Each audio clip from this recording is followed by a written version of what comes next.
La historia de la dinastía Rothschild, tercera parte. Vamos a cubrir en esta tercera parte un periodo de unos 50 años aproximadamente, poquito menos. Vamos a cubrir desde 1818, que habíamos dejado en la segunda parte, hasta el año 1861. Debemos comprender que la dinámica de los hechos, en la medida que avanzan y nos acercamos a nuestro tiempo, tiene periodos de acontecimientos extraordinarios, llamativos, sorprendentes, y tiene también periodos de preparación o periodos en los que las cosas no salían exactamente. Recordamos de la segunda parte, por ejemplo, cómo el Congreso de Viena fue un intento fallido ya de establecer en aquel momento el gobierno mundial, y cómo tuvo la oposición de Rusia, de la familia del zar, que bueno, después veremos cómo termina esa historia cuando llegamos ya al siglo XX. Por lo tanto, hoy vamos a ver uno de esos periodos en el cual hay una serie de hechos importantes, pero no extraordinarios, no llamativos, no de esos que, bueno, como una guerra o cosas por el estilo, que son espectaculares y que llaman la atención. Pero de todos modos vamos a seguir viendo hechos muy importantes que van a ir poco a poco armando el esquema de dominio mundial necesario para establecer un sistema de gobierno mundial con un completo control de toda la humanidad. Antes de continuar, quiero hacer algunas precisiones. Este tema es naturalmente polémico. Es un tema que sorprende para quienes no tienen conocimiento de esto. Es un tema que puede afectar las creencias de muchas personas, porque en la medida que avancemos, inevitablemente tenemos que tocar instituciones de orden religioso, políticos, civiles, que pueden afectar o lesionar o, digamos, afectar, diríamos que es la palabra correcta, las creencias de quienes estamos aquí. Yo quiero ser bien preciso en cuanto a que esto es una cronología de hechos. Intento por todos los medios a mi alcance evitar adjetivar, calificar, evitar mi subjetividad, y trato de ser lo más fiel posible a la cronología de los hechos, describiéndolos en sí mismos tal como ocurrieron, cuando los hechos no están totalmente probados o cuando son controvertidos, también lo aclaro. Pero es importante que comprendas que aquí no hay juicio para ninguna persona. Nosotros debemos amar a todas las personas por igual, independientemente de su raza, de su religión, de su posición política, de sus creencias. Distinto es con las instituciones. Las instituciones albergan dentro de ellas personas buenas y personas malas, pero las instituciones sí tienen un dogma, sí tienen una filosofía, sí tienen estatutos, sí tienen documentos que les rigen, y ellas sí pueden ser objetos de crítica o de rechazo. Digo esto porque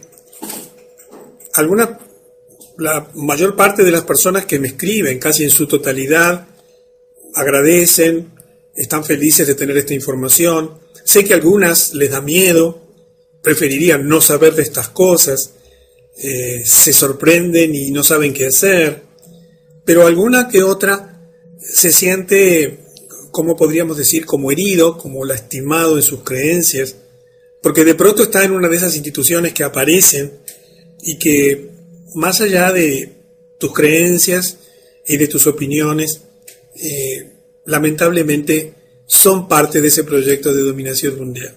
Y hago esta aclaración para que comprendas que intento ser lo más objetivo posible y que todo esto tú lo puedes comprobar por ti misma o por ti mismo, siempre y cuando tengas la apertura mental, afectiva, espiritual que se requiere para cuestionar las creencias que nosotros tenemos.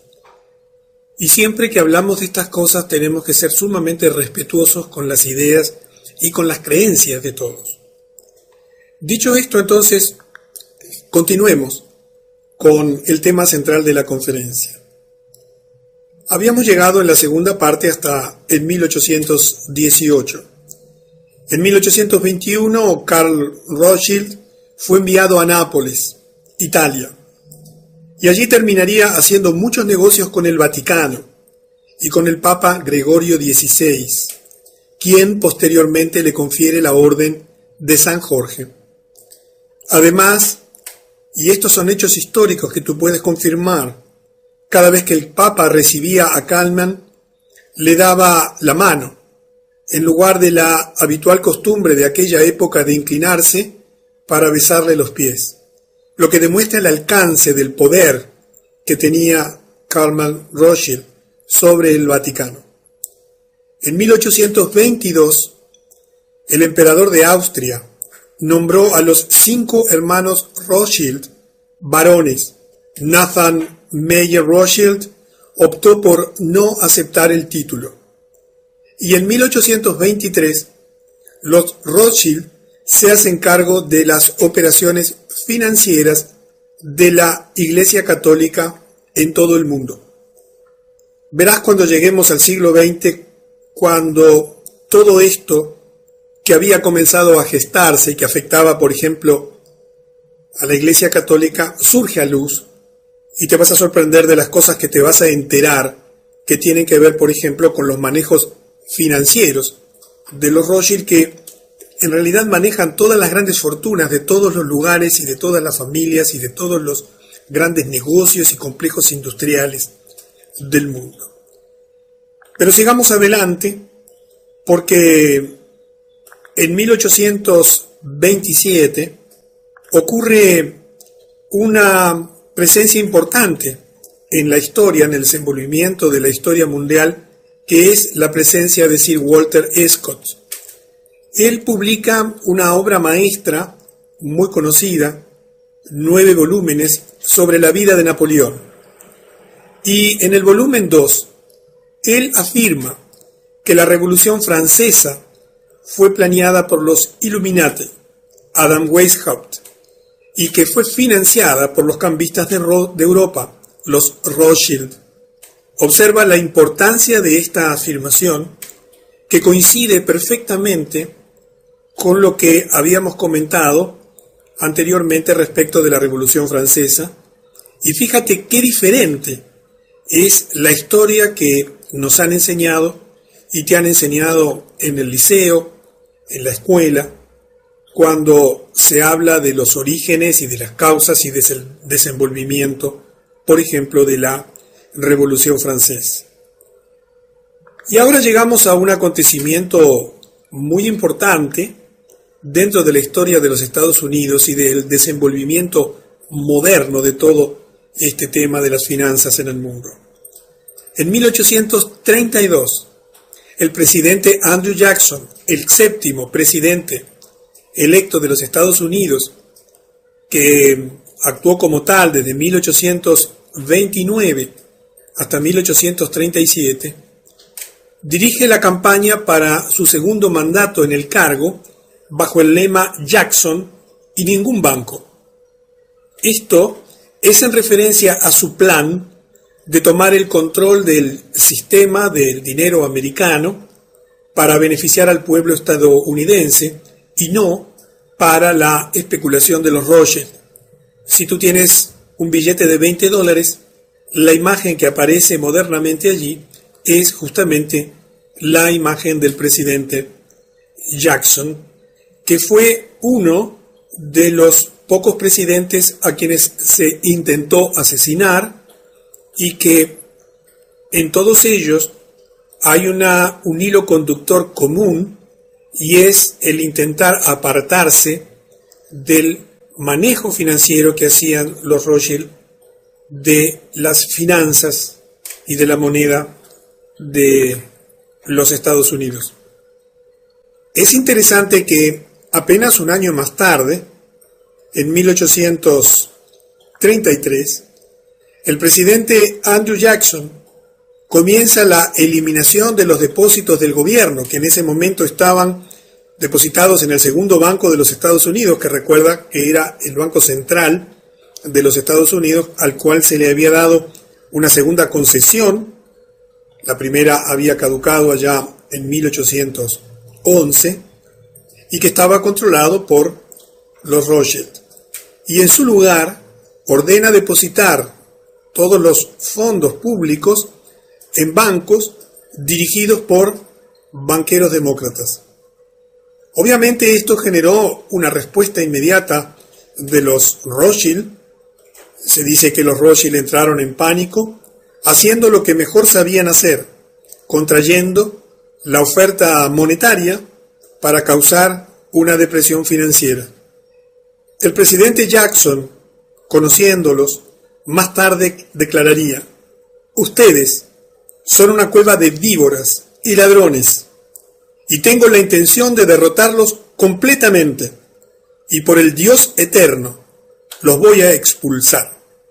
Esto es historia, son datos confirmados, cosas que tú puedes verificar que ocurrieron en ese tiempo y que realmente tuvieron una importancia trascendente, no solamente por lo que ocurrió puntualmente en su tiempo, sino para ayudarnos a entender la verdadera lucha por el poder que existe detrás de los gobiernos y particularmente en la potencia mundial angloamericana. En 1834, los Illuminati toman una decisión muy importante, que es nombrar al líder revolucionario italiano Giuseppe Mazzini, seleccionado para dirigir su programa revolucionario en todo el mundo y actuar en esa capacidad hasta su muerte en 1872. Seguramente en tu país o en tu ciudad debe haber algún monumento allí en honor a Giuseppe Mazzini, alguna cuadra, alguna calle que lleva su nombre. Este fue un personaje importantísimo porque tenía como tarea principal coordinar la exportación de toda esta revolución Illuminati al resto del mundo. Es famosa su carta al clero italiano, una carta que hoy es de dominio público, que la puedes encontrar en internet, totalmente escrita en italiano, en la cual en 24 carillas él hace reflexiones muy interesantes sobre el clero y la sociedad, sobre las ideas de los Illuminati en relación al comportamiento de la Iglesia y demás, que verdaderamente son un documento histórico absolutamente trascendente. Y vemos cómo poco a poco los Illuminati van instrumentando todas las instituciones, todas las herramientas, todos los organismos, todos los mecanismos financieros necesarios para ir extendiendo a todo el mundo su proyecto de dominación mundial. Y llegamos a 1835, un año muy importante, porque el 30 de enero un asesino intenta disparar al presidente Jackson, pero milagrosamente luego de 2 intentos el asesino falló. El presidente Jackson declararía más tarde que él sabía que los Rothschild eran los responsables del intento de asesinato. El asesino, Richard Lawrence, que fue declarado no culpable por razón de locura, más tarde se jactaría que los poderosos de Europa lo habían contratado y prometido protegerlo si era capturado. Verás que en esta tercera parte de la dinastía Rothschild terminamos justamente con Abraham Lincoln, el 16º presidente de los Estados Unidos, que sí fue asesinado. Verás en conferencias futuras que John F. Kennedy, que también fue asesinado, tenían los tres, a pesar de que Jackson falló el intento de asesinato, raíces comunes: la determinación de la emisión de la propia moneda de los Estados Unidos por parte del gobierno. En la medida que avanza el tiempo, se va extendiendo la influencia también a las esferas industriales.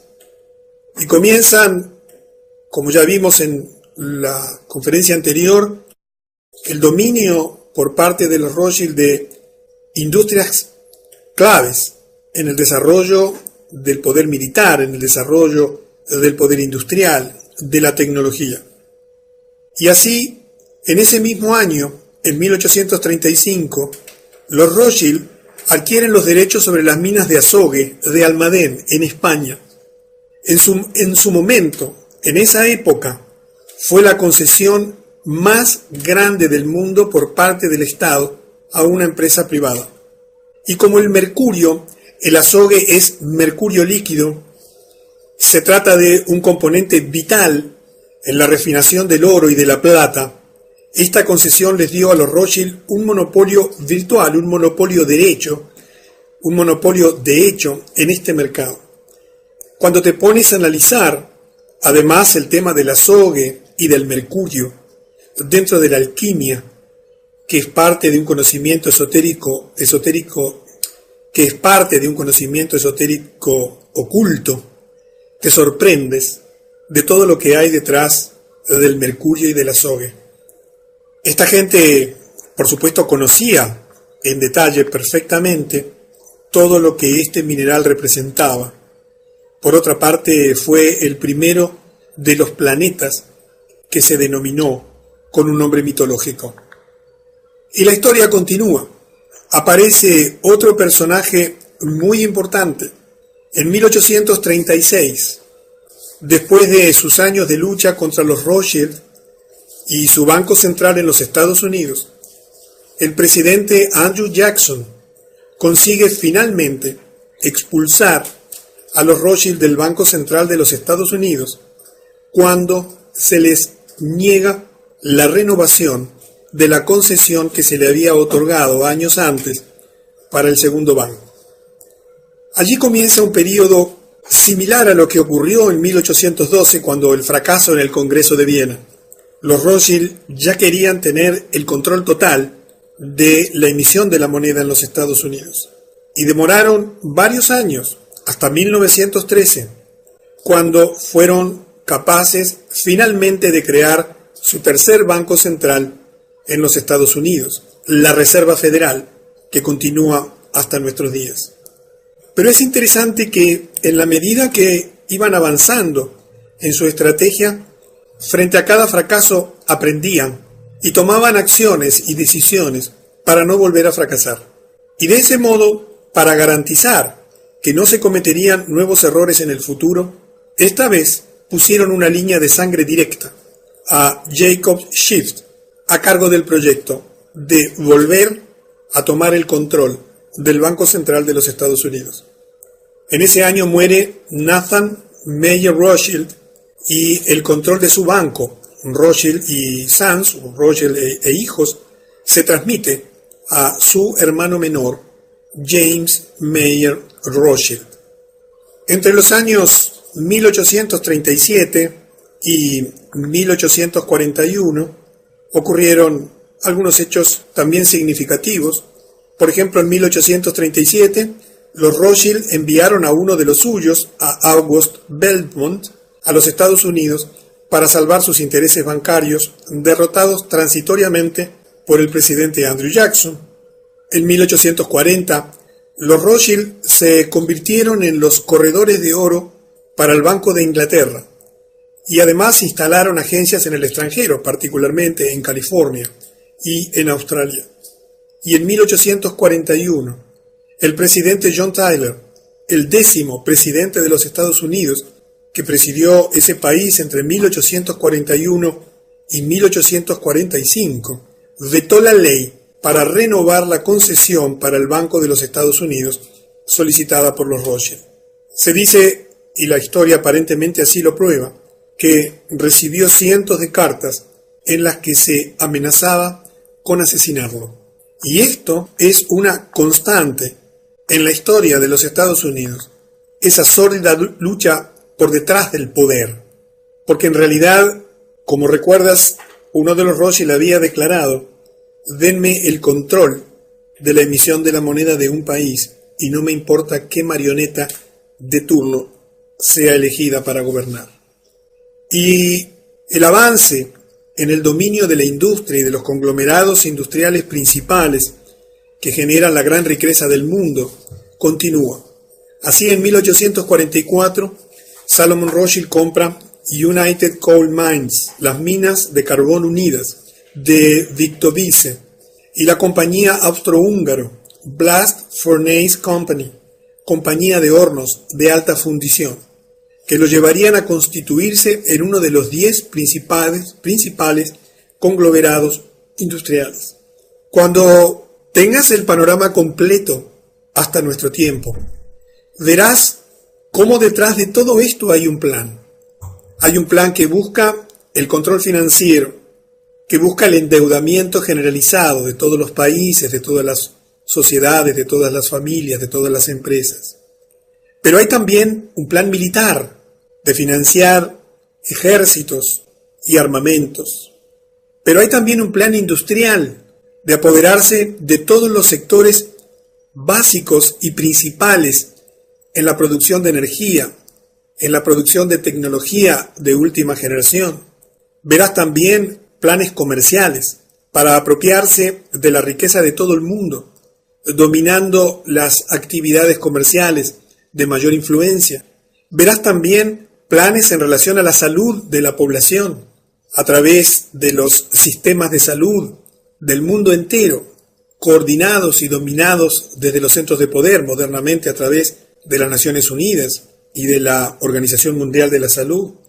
Planes relativos a la alimentación, controlando absolutamente la producción de alimentos en todo el mundo y concentrándolas. Y te vas a sorprender de las cosas que están ocurriendo en este momento. Te digo esto como un resumen para que entiendas que poco a poco se fue elaborando y perfeccionando el plan. En la medida de que avanzaban los años, los planes se iban perfeccionando porque además las tecnologías y los medios de comunicación que disponían por su enorme capacidad de concentración de capital, les permitiría siempre seguir creando y diversificando planes que en definitiva llevarían al control completo de la humanidad. Y aparece otro personaje muy importante en la historia, que es una personalidad muy conocida, Benjamín Disraeli. Él llegaría a convertirse en 1844 en el primer ministro británico. 2 veces publica Königsberg, en la que caracteriza a Nathan Mayer Rothschild como el señor y maestro de los mercados monetarios del mundo, y por supuesto, prácticamente dueño y señor de todo lo demás. Literalmente, con su garantía, sostiene los ingresos de la Italia meridional. Reyes y ministros de todos los países cortejan su consejo y son guiados por sus sugerencias. Benjamín Disraeli era la marioneta, es decir, el primer ministro británico, financiado y puesto en ese lugar de influencia, nada menos que por los propios Rothschild.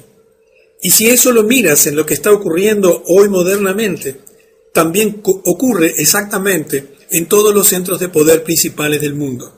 Quienes llegan a gobernar lo hacen justamente por las esferas de influencia que tienen estos banqueros internacionales a través de los mecanismos de financiamiento del poder. Y llegamos a un año en el cual hay una declaración muy importante, el año 1845, en la cual muere el gran patriota americano Andrew Jackson, el 7º presidente de los Estados Unidos. ¿Recuerdas? Antes de su muerte, se le pregunta cuál consideraba su mayor logro como presidente. Sin dudar, respondió: yo maté el banco. Y esto era en referencia al hecho de que había marginado al segundo banco de los Estados Unidos en 1836. Los hechos cobran sentido y el rompecabezas comienza a armarse cuando te permites avanzar en el tiempo y comienzas a interrelacionar las cosas, porque allí es que la verdad que se ha intentado ocultar a lo largo de los siglos surge a luz en forma absolutamente evidente. En 1845 también, Jacob Meyer Rothschild, quien ya se había casado con su sobrina, recuerda las costumbres de mantenerse dentro de la línea sanguínea, casándose entre primos hermanos, con su sobrina Betty, la hija de Salomón Rothschild. Este hombre Jacob, ahora conocido como el barón James de Rothschild, gana el contrato para construir la primera línea de ferrocarril más importante del país, continuando con la extensión de su imperio económico. Se le llamaba el chemin de fer del norte, el camino de hierro del norte, y corrió inicialmente entre París y Valenciennes, para luego unirse a la red ferroviaria de Austria, construida por su hermano y padre de su esposa, Salomón. Y en la medida que la tecnología avanza también el dominio de esa tecnología por parte de los Rothschild y las inversiones cuantiosas en todos los sectores generadores de dinero a escala global. En Inglaterra la influencia, ya la sabemos, muy importante desde siempre. En 1847, Lionel de Rothschild, ahora casado con la hija de su tío, Kalman Rothschild, es elegido como parlamentario por la ciudad de Londres, y allí tienes una imagen que ilustra el momento que ingresa para el juramento de rigor. Pero en ese momento de la historia había un problema para este hombre Lionel Rothschild. Él era judío y en ese momento era de rigor un juramento basado en la fe cristiana para acceder al escaño en el Parlamento. Lionel de Rothschild se negó a hacerlo debido a que era judío, y su escaño en el Parlamento quedó vacío sin que nadie lo ocupase durante 11 años, hasta que nuevos tipos de juramentos fueron permitidos. Sin duda que él debe haber sido un representante de incalculable valor para su electorado, por el hecho de que nunca pudo votar un solo proyecto de ley, porque no pudo entrar en el Parlamento, y sin embargo se las arregló para mantener su escaño parlamentario durante 11 años sin ejercerlo. Estamos hablando de la primera potencia mundial en aquel momento, un parlamentario que no podía ejercer su mandato y que sin embargo conservaba el cargo. Y ahora llegamos a un año también muy importante para la historia de la humanidad, que fue 1848. Allí, en ese año, Karl Marx publica el Manifiesto Comunista, Das Kapital.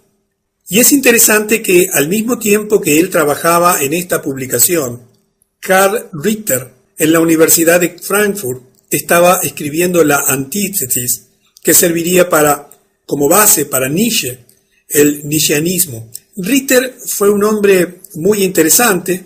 Él dejó una obra extraordinaria, su nombre era Karl, y él teorizó muchísimo sobre la relación entre los estados y la naturaleza, entre la física, el lugar físico donde vivían los países y los pueblos, y desarrolló una teoría muy revolucionaria que sirvió de base y que fueron adoptadas después por estrategas nazis como Karl Haushofer, que era un geoestratega del nazismo, porque él, entre otras cosas, había justificado la teoría denominada del espacio vital y decía que aun a costa de la eliminación de otra nación o pueblo, eso era legal y justo, interpretando que la conquista de ese pueblo, de esa nación, era una necesidad biológica para el crecimiento del Estado, y que cuando esa necesidad aparecía,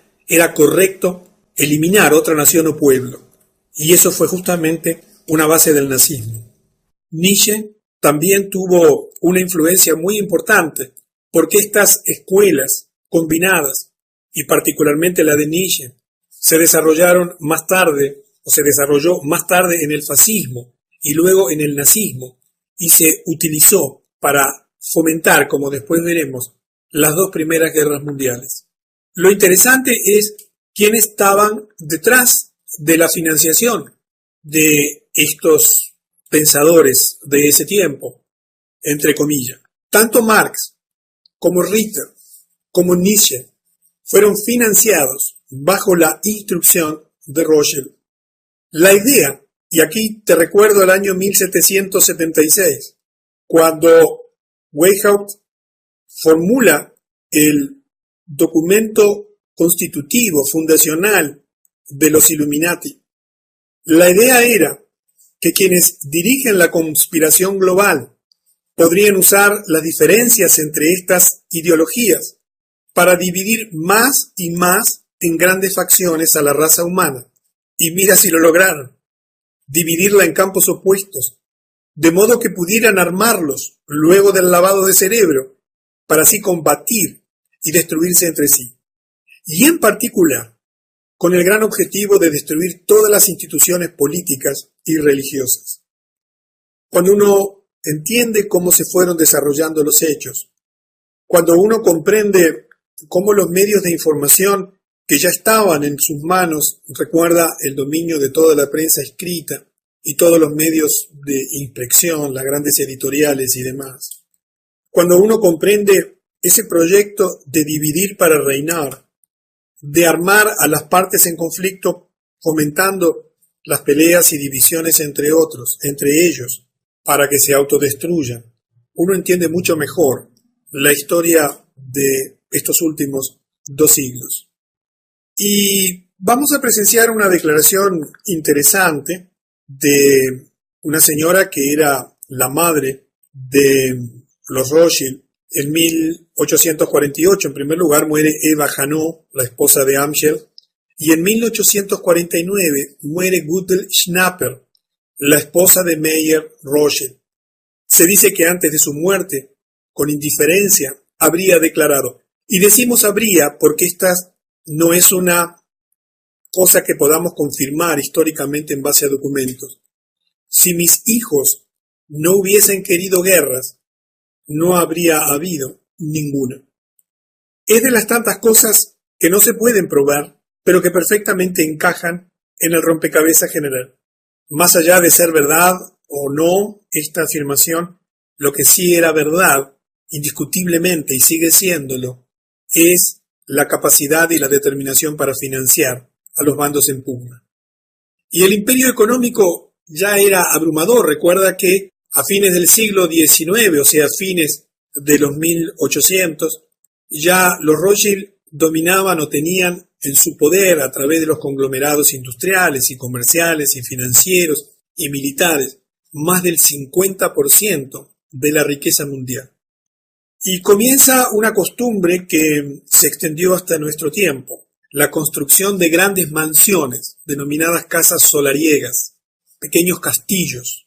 En esa década de 1850 comenzó esas construcciones como demostración de poder, y fue en la zona de Ventmoor, por ejemplo, en Inglaterra, en la zona de las Ferrières, en Francia.